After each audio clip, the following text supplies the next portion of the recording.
Bem-vindo ao programa Hora do Estudo Bíblico, com o doutor e professor Lehmann Strauss. Este estudo é o resultado do tempo pessoal com o Senhor, da experiência de ministério pastoral e das conferências bíblicas do Dr. Lehmann Strauss, que nos instrui e encoraja com o ensino da Palavra de Deus. Agora com você, Hora do Estudo Bíblico, na apresentação de Aurélio Campos. Abra sua Bíblia em Gênesis, capítulo 7. Eu gostaria de continuar em um estilo diferente. Vou ler este capítulo e fazer alguns comentários, pois não estamos vendo tudo o que eu gostaria de ver e eu não quero gastar muito tempo no livro de Gênesis. Antes de começar, vamos buscar a Deus em oração. Pai querido, nós te agradecemos por tua santa palavra, pela bênção que ela é para os nossos corações e vidas. Como a necessitamos, Senhor. Agradecemos por tudo que a tua palavra produz em nós. Produz em mim, na minha vida e através de mim, Senhor. Peço que ela seja uma bênção para muitos no dia de hoje. Que possa edificar e fortalecer, que possa orientar a todos aqueles que precisam tomar decisões. Se alguém está escutando e ainda não conhece o Senhor como Salvador, que ele possa vir a conhecer a Cristo Jesus neste dia. Nós oramos em nome de Jesus. Amém. Gênesis capítulo 7. Depois disse o Senhor a Noé. Lendo isto, algo veio à minha mente, algo que eu não havia pensado antes. A palavra Deus, no último versículo do capítulo 6 e agora no capítulo 7, a palavra Senhor. Você já observou essa diferença? Nós sabemos que os nomes de Deus revelam a sua natureza multifacetada. Isto não acontece por acidente. A palavra Deus é a tradução da palavra hebraica Elohim. E esta palavra indica o nome criativo de Deus. Gênesis 1, versículo 1 diz: No princípio criou Deus os céus e a terra. Elohim. Agora, quando chegamos no capítulo 7, versículo 1, temos o nome Senhor, um nome que indica redenção. Alguns dos atributos do Senhor que vemos no significado desse nome é que Deus odeia e julga o pecado. O Senhor realmente odeia e julga o pecado. Mas o segundo aspecto deste nome é que ele ama e salva os pecadores. Deus odeia e julga o pecado, mas ama e salva os pecadores. Em Gênesis, capítulos 6 e 7, encontramos estas duas verdades. Número 1, ele odeia e julga o pecado. E é por isso que ele enviou um dilúvio. Ele tinha que julgar o pecado. Se não fizesse isso, deixaria de ser Deus. Deus é um Deus santo e a santidade exige que o pecado seja punido. Portanto, vemos o nome redentor de Deus aqui. Ele odeia e julga o pecado, mas ama e salva o pecador. E depois do dilúvio aparece o nome Senhor no versículo 1. Depois disse o Senhor a Noé: Entra tu e toda a tua casa na arca. Através do livro de Gênesis, tenho mencionado cada palavra que aparece pela primeira vez. Temos feito isso em estudos anteriores, e esta é a primeira vez que se menciona a palavra entra na Bíblia. É o grande convite. Depois disse o Senhor a Noé: Entra tu e toda a tua casa na arca, porque tenho visto que és justo diante de mim nesta geração. Porque tenho visto que és justo. Sim, porque tenho visto que és justo. Deus disse isso a Noé. Alguém me disse certa vez que a beleza está nos olhos de quem vê. Deus vê Noé como justo, e isso é tudo o que realmente importa, que Deus o vê como justo. Em 1 Coríntios capítulo 1, versículo 30, lemos: Mas vós sois dele em Jesus Cristo, o qual para nós foi feito por Deus sabedoria e justiça, e santificação e redenção. Em outras palavras, se a beleza está nos olhos de quem vê, quando Deus vê um pecador arrependido que confia em Cristo, Deus o vê como uma pessoa justa. Deus o declarou justo. A justiça é declarada sob duas coisas: o sangue de Cristo e a fé do pecador. Lemos que somos justificados pelo sangue, em Romanos 5, versículo 1, sendo justificados pela fé. Ser justificado significa ser declarado justo por Deus. Ora, aqui Deus declara Noé justo, ou seja, aos olhos de Deus, Noé era justo. E por quê? Porque ele obedeceu a Deus. Versículo 22 do capítulo 6, lemos: Assim fez Noé, conforme a tudo que Deus lhe mandou. Assim o fez. Versículos 2 e 3 do capítulo 7. De todos os animais limpos tomarás para ti 7 e 7, o macho e sua fêmea. Mas dos animais que não são limpos, 2, o macho e sua fêmea. Também as aves dos céus, 7 e 7, macho e fêmea, para conservar em vida sua espécie sobre a face de toda a terra. Alguém poderia dizer de imediato, que contradição!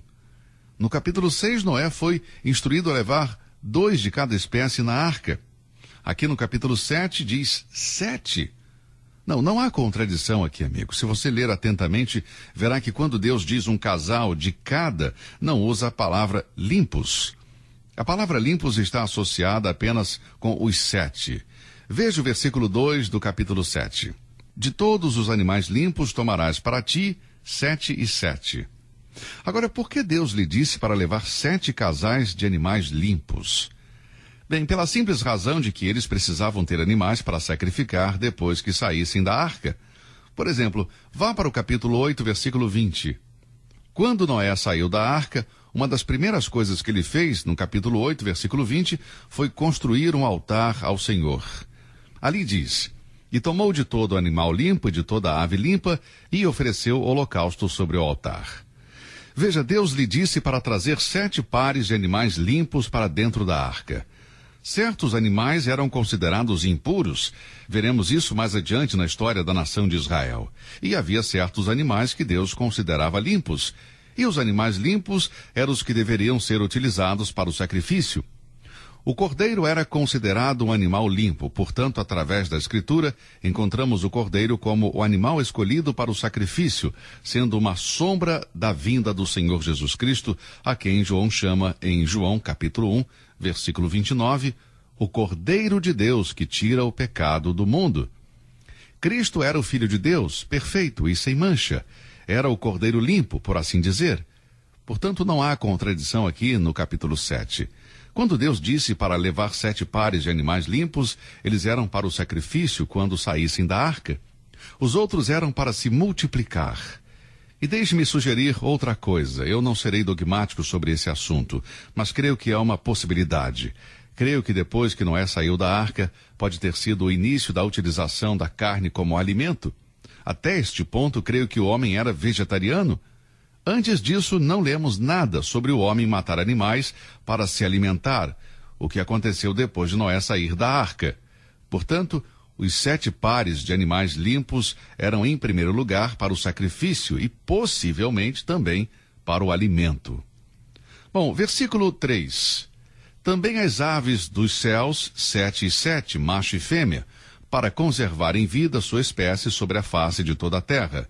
Porque passados ainda 7 dias, farei chover sobre a terra 40 dias e 40 noites. Você vê a paciência de Deus? Noé pregou por 120 anos, e tenho certeza que as pessoas zombaram dele. A Bíblia não diz, mas eu imagino um homem construindo um barco de 150 metros de comprimento, 3 andares no meio do nada, em um lugar que nunca havia chovido. Tenho certeza de que era motivo de chacota de todos que passavam por ali. Mas Noé pregou por 120 anos, toda vez que usava suas ferramentas, toda vez que martelava, as pessoas ouviam o Evangelho. Noé disse para cada um deles que Deus enviaria o dilúvio sobre a terra e que eles poderiam ser salvos se eles entrassem na arca.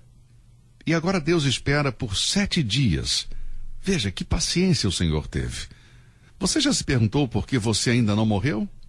Amigo, se você não é salvo e está escutando este programa agora, você ainda está vivo porque Deus é paciente com você e está dando mais uma oportunidade para você abrir o seu coração e receber o Senhor Jesus como seu Salvador.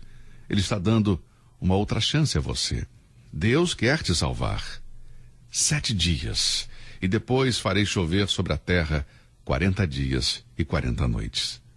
Agora, isso não parece ser um problema, ou seja, há lugares onde chove muito e, como resultado, há alagamentos em determinadas áreas. Bem, imagine uma chuva que dura 40 dias e 40 noites, seguidas, sem parar. Imagine ondas enormes inundando tudo, e mais a água que está caindo do céu. Bem, durante 40 dias e 40 noites, Deus enviou chuva e disse: e desfarei de sobre a face da terra toda a substância que fiz. E o versículo 5 diz: e fez Noé conforme a tudo o que o Senhor lhe ordenara. Mais uma vez, vemos a obediência perfeita de Noé. E era Noé da idade de 600 anos, quando o dilúvio das águas veio sobre a terra. Noé entrou na arca, e com ele seus filhos, sua mulher e as mulheres de seus filhos, por causa das águas do dilúvio. Dos animais limpos e dos animais que não são limpos, e das aves e de todo réptil sobre a terra, entraram de 2 em 2 para junto de Noé na arca, macho e fêmea, como Deus ordenara a Noé. Observe que diz que eles entraram na arca, e não que Noé teve que ir buscá-los. Veja, Deus criou os animais e os tinha sob controle. Creio que aqui temos uma imagem do milênio. No livro de Isaías encontramos descrita uma cena do milênio, que descreve o cordeiro e o leão juntos. O reino animal estará sob o controle de Deus quando Cristo vier para reinar na terra. E eu creio que isso é o que temos aqui, em Gênesis capítulo 7. Os animais entraram. Noé não precisou buscá-los, não forçou a entrar na arca. Eles vieram sob a liderança do seu Criador. E em seguida lemos no versículo 10. E aconteceu que, passados 7 dias, vieram sobre a terra as águas do dilúvio. Versículo 11. No ano 600 da vida de Noé, no mês segundo, aos 17 dias do mês, naquele mesmo dia, se romperam todas as fontes do grande abismo, e as janelas dos céus se abriram. Deixe-me sugerir que aqui no versículo 11 temos as grandes ondas do mar. Eu vivi perto do mar por muitos anos, e às vezes quando havia tempestades e chuvas de outono, ondas enormes avançavam na praia e vinham até a rua. Isso é o que vemos aqui. As fontes do abismo se romperam e produziram ondas enormes, como um tsunami. E as janelas dos céus se abriram, e houve chuva sobre a terra 40 dias e 40 noites. E no mesmo dia entraram na arca Noé, seus filhos, Sem, Cão e Jafé, sua mulher e as mulheres de seus filhos.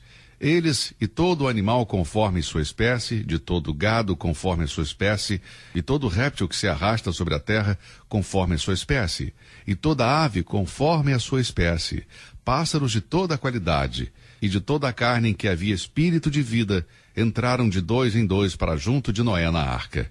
E os que entraram eram macho e fêmea, de toda a carne, como Deus lhe tinha ordenado. Agora escute bem isso. E o Senhor o fechou dentro.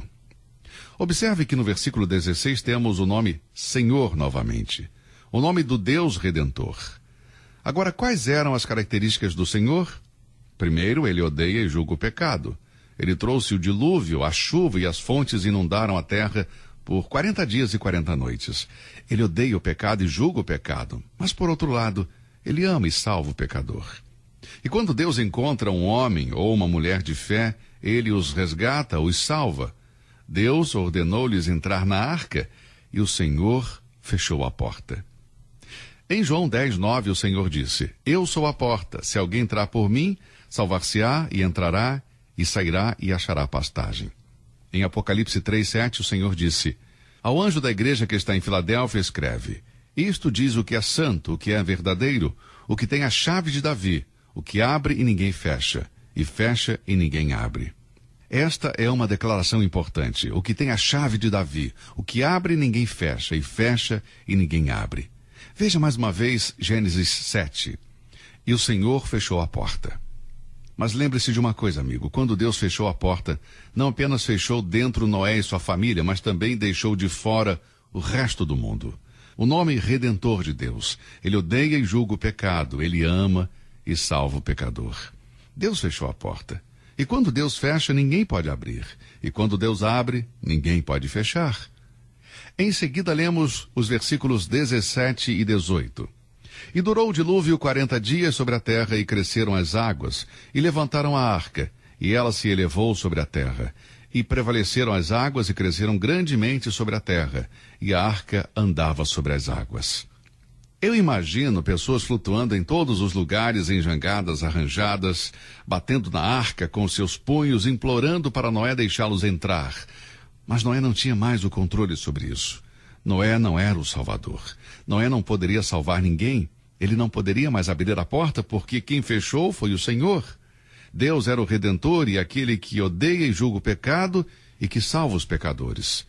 Mas todos aqueles pecadores que zombaram da pregação de Noé Não queriam nada com Deus que guiava a vida de Noé. E agora era tarde demais. O versículo 19 diz que: "E as águas prevaleceram excessivamente sobre a terra, e todos os altos montes que havia debaixo de todo o céu foram cobertos." Você precisa algo mais do que o versículo 19 para explicar que a inundação foi mundial? "E as terras e as águas prevaleceram excessivamente sobre a terra, e todos os altos montes que havia debaixo do céu foram cobertos. 15 côvados acima prevaleceram as águas, e os montes foram cobertos, e expirou toda a carne que se movia sobre a terra." Por quê? Bom, porque Jeová odeia e julga o pecado. Tanto de ave como de gado e de feras, e de todo réptil que se arrasta sobre a terra, e todo homem. Tudo que tinha fôlego de espírito de vida em suas narinas, tudo que havia em terra seca, morreu.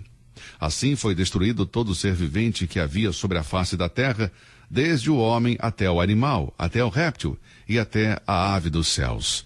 E foram extintos da terra, e ficou somente Noé e os que com ele estavam na arca. E prevaleceram as águas sobre a terra 150 dias.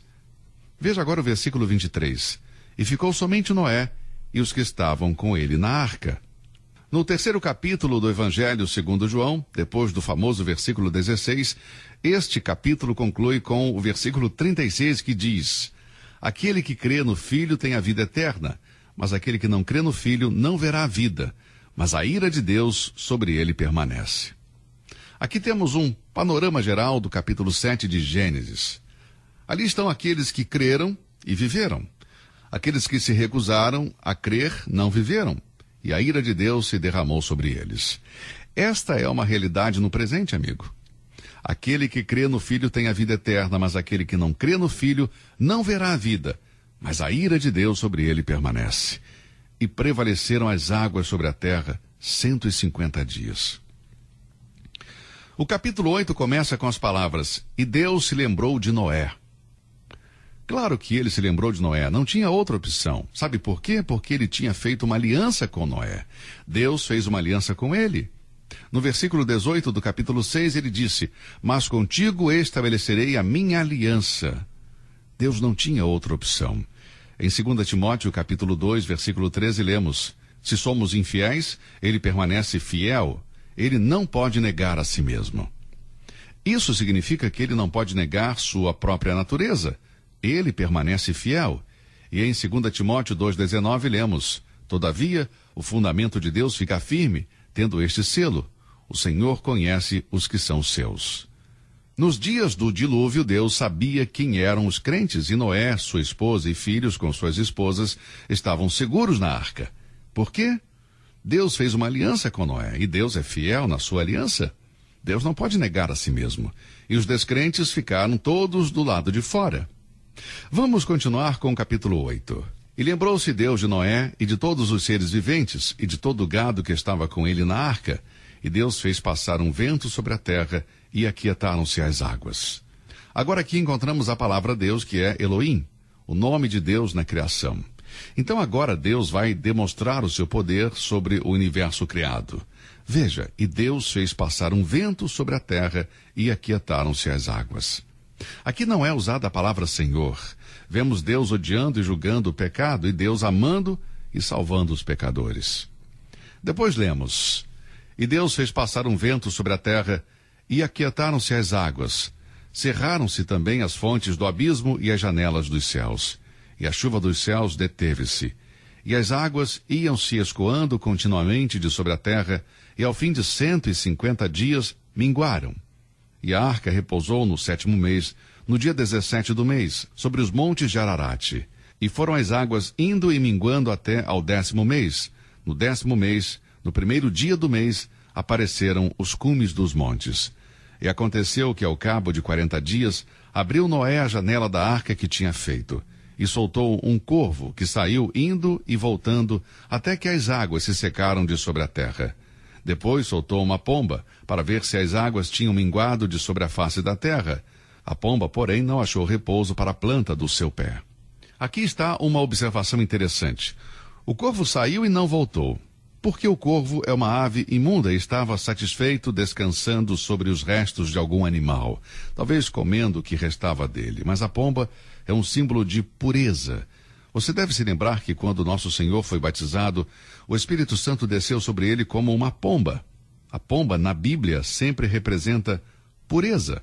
Aqueles que conhecem aves dizem que a pomba não tem vesícula biliar. A galinha tem vesícula.